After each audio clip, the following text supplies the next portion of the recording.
Hey guys, this is Dan Jeong, and today I'll be giving you a beginner stretching / mobility routine for lower body. So I try to make this more like a workout instead of a lot of stretching, because especially if you're a beginner, you tend to get really bored with like a minute, 2 minute long stretching.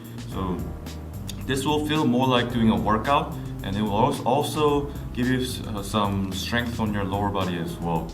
So in the beginning, I'll explain each exercise in detail, and at the end of the video, I'll show you what the routine will look like. So let's get started. So the first exercise I'll be showing is the Pike extension.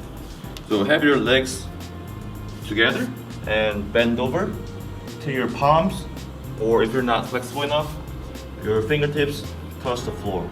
But if you're so inflexible that you're around this position, you can try to bend over as much as possible and bend your knees until you can barely touch the floor.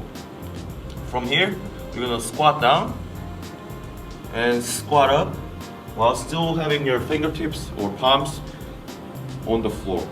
And also, important key thing to note here is that try to be compressed as much as possible.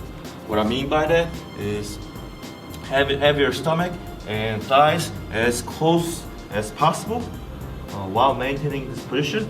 We squat down and squat up. Squat down, squat up. And when you're squatting down, your heels might come off the floor slightly, which is okay in this exercise. So for the next exercise, it's called the Straddle extensions. It's exactly the same thing, except this time we have your legs wider and your toes should be pointing diagonally. So from this position, we bend over like so, and we'll squat down and squat up. One more time. Squat down, squat up. So for this one as well, try to be as compressed as possible and have your palms or fingertips on the floor at all times. Okay, so next exercise is the lunge. So from here, we'll have one leg come front of you and have this knee bent about 90 degrees, and try to straighten the leg in the behind as much as possible. So that's one rep, and we'll come up and we will do another side, down, up. And to get more stretch on your hip flexors, we're gonna add a little bit of pulses as well. So when you come down, add 5 pulses before you go up. And this side, 5 pulses, come up. So for the next exercise, emphasize a lot on your adductors. So we'll have, this is called a side to side squat. So have your legs apart, and we'll squat to one side like so. And from here, we're gonna transition into another side. But the important thing to note here is do not go up and transition like so, but have your butt stay as low as possible to go to the other side.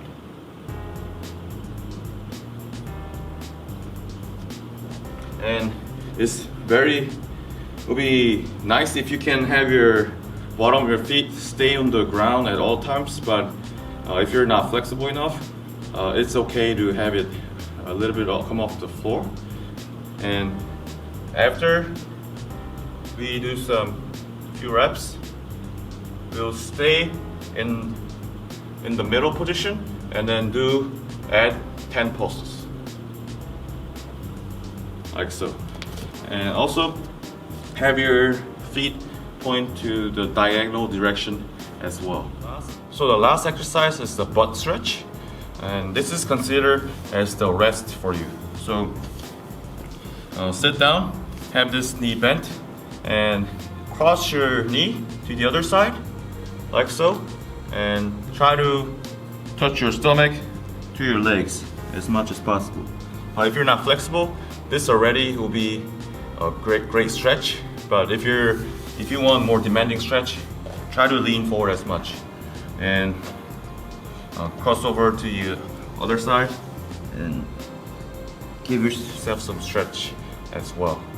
Okay, so now that we learned all the exercises, let's put this into actual routine. So for the first two exercises, the pike extension and straddle extensions, do 10 reps each, and right after you complete that, you move on to the lunge, and we're gonna do 10 steps. So 5 steps on the right side, 5 steps on the left side, and between each step, add 5 pulses as well. And as soon as after you complete, you move on to the side to side squat. So we'll do 10 reps, so 5 reps on the right side, 5 reps on the left side as well, and then at the end add 10 pulses, and after that we'll move on to the glute stretch. So stay 30 seconds on the left side, 30 seconds on the right side, and after you finish the cycle, that's considered as one cycle, and there should be no rest in between. So the reason why the glute stretch is there is to give yourself a rest. So consider that as a rest, and as soon as you complete one cycle, take like a minute rest and then go on to the next cycle. So enjoy the routine and let's get to the workout.